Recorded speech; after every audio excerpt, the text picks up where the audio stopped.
हाँ जी बच्चों, कैसे हैं आप लोग? आई होप बढ़िया हैं। लेकिन जैसे ही हम लोग 12th पढ़ना शुरू करते हैं तो ये तो प्रेशर होता ही है कि बोर्ड का एग्ज़ाम है और बोर्ड का एग्ज़ाम है तो तैयारी भी अच्छी करनी होगी। लेकिन बोर्ड का एग्ज़ाम होने के बाद ये एक लास्ट पड़ाव है, इसके बाद क्या? है ना?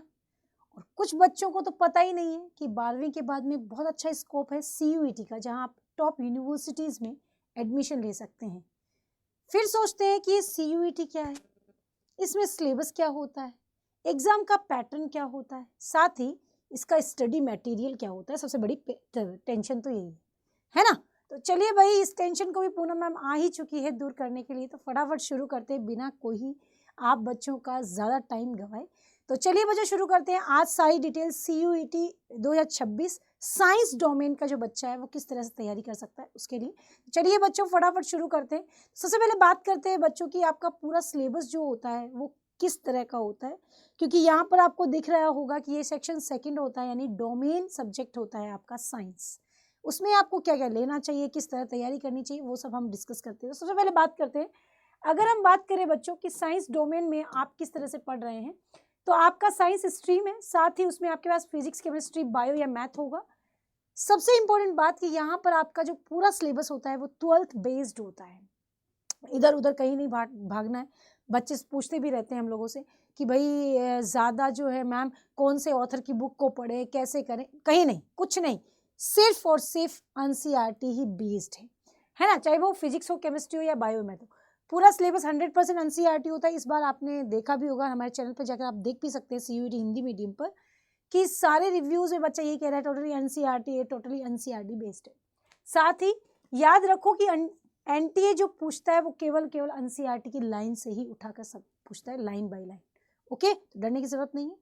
अब बात करते हैं बेटा आपका एग्जाम। फॉर एग्जाम्पल आप फिजिक्स में क्या पढ़ना है, केमिस्ट्री में मोस्ट इंपॉर्टेंट क्या है, बायो में क्या है। फॉर एग्जाम्पल मैं बता रही हूँ, अगर फिजिक्स की बात करें तो करंट इलेक्ट्रिसिटी है और रे ऑप्टिक्स बहुत इंपॉर्टेंट है। यहाँ से बहुत क्वेश्चन है, इस बार भी हर साल पूछता है तो इस बार पूछ ही रहा है। इलेक्ट्रोकेमिस्ट्री, ऑर्गेनिक केमिस्ट्री से बहुत क्वेश्चन आया है, बहुत ज़्यादा ऑर्गेनिक केमिस्ट्री से। वहीं बायो में बात करें तो ह्यूमन फिजियोलॉजी से क्वेश्चंस भर भर के आए हैं इस बार भी। तो प्लीज़ आप लोग इनको अच्छे से तैयार करें। अब बात करें कि CUET UG में 3 सेक्शन होते हैं बेटा, लैंग्वेज, डोमेन और जनरल टेस्ट। ये तीनों जो होते हैं, लैंग्वेज और डोमेन की यदि मैं बात करूं तो बच्चों आपको जो आपने 12th क्लास में आपके पास सब्जेक्ट है ना, वही लेने हैं। 12th में आपके पास फिजिक्स, केमिस्ट्री, बायो है तो फिजिक्स, केमिस्ट्री, बायो ही लें। लैंग्वेज में हिंदी और इंग्लिश दोनों होता है तो आप कुछ भी ले सकते हैं, पर ये दोनों जरूर ध्यान रखें। जो 12th में है उन्हीं को टारगेट करें। वहीं आपका जनरल टेस्ट जो होता है जिसमें रीजनिंग, GK और मैथ यानी क्वांट पूछ जाती है, तो इसको ये एड ऑन हो जाता है CUET में। एक 12वीं से हटकर टॉपिक होता है जिसको आप अच्छे से पढ़ सकते हैं।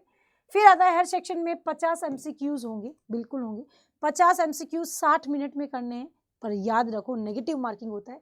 सही पर +5 है और -1 है अगर आपने गलत कर दिया तो।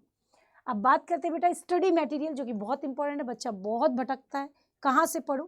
This is the best source for अड्डा 247। यहाँ से आप पढ़ सकते हैं, कोई दिक्कत नहीं है ना? यहाँ पर आपको पूरा सिलेबस जो होता है सुपर अपग्रेडेड किया हुआ होता है। हर चीज का हम लोग ध्यान रखते हैं कि यहाँ से क्वेश्चन आ रहा है, लाइन बाय लाइन NCERT को घोल कर ही पिला दे रहे हैं। फिर यहाँ पर मॉक टेस्ट देने हैं, उनकी प्रैक्टिस ज़्यादा करनी है, जो कि आपको अड्डा 247 पर मिलता ही है। स्मार्ट नोट्स जरूर बनाएं, यानी कि 1 लाइन नोट्स, क्योंकि MCQs फॉर्म में पेपर होता है। PYQs हमेशा करो, वहीं आपको सिलेक्शन की गारंटी देगा। अब NCERT सबसे ज़्यादा फोकस करो, फिर smart notes, PYQs, mock test, then full revision. अगर आप इस तरह का पूरा परफॉर्मा रखते हैं, देन आप फाइनली इस चीज़ को क्लिक कर जाते हैं कि यस मेरा CUET की प्रिपरेशन अच्छी है, मैं कर सकता हूँ क्रैक। अब प्रिपरेशन किस तरह से करनी चाहिए, उसकी स्टडी क्या है, यानी हर दिन टाइम टेबल तो नहीं बन सकता है, हर दिन तो मैं चेंज नहीं कर सकता हूँ। तो आपको क्या करना है बेटा, डरना नहीं है। स्मार्टली अपने टाइम टेबल को बना करके उसे 2 महीने, 1 महीने या ज़्यादा 21 दिन तो आप कम से कम फॉलो करें। डेली 3 घंटे डोमेन को दो, हर सब्जेक्ट और लैंग्वेज को 1-1 घंटा, GAT को 1 घंटा। ठीक है, टाइम टेबल डेली का आपको 21 दिन फॉलो करना है, डोमेन, लैंग्वेज और GAT। देन फायर मोड में आप आगे आ जाए।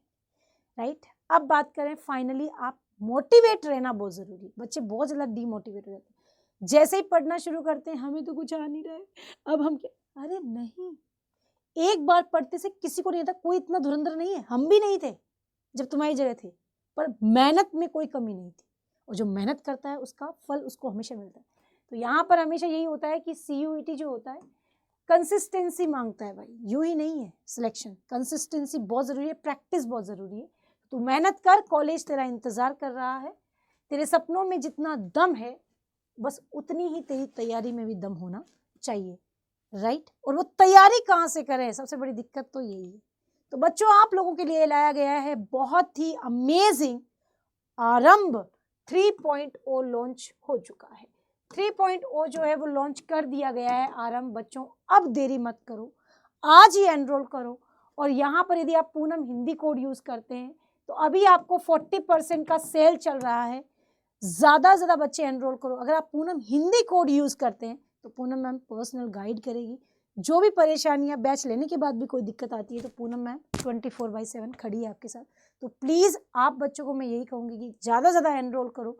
और वहीं पर आप जब YT पर भी हैं तो आप बच्चे जो है हमारे टेलीग्राम पे भी ज्वाइन कर सकते हैं, वहाँ से भी आप हमें कनेक्ट कर सकते हैं, ताकि आप बच्चों को कोई भी डाउट, कोई भी क्वेरी हो तो हम लोग हमेशा साथ रहें। तो कैसा लगा बच्चों आज का ये सेशन, आपको कमेंट सेक्शन में ज़रूर बताइए ये संपूर्ण जानकारी जानकर, और किस पर आपको ऐसी जानकारियाँ चाहिए कमेंट में बताइए, हम आपके लिए वीडियोस ज़रूर लेके आएंगे। तो खुश रहिए, मस्त रहिए, पढ़ते रहिए। Bye bye, take care and thank you so much. Thank you.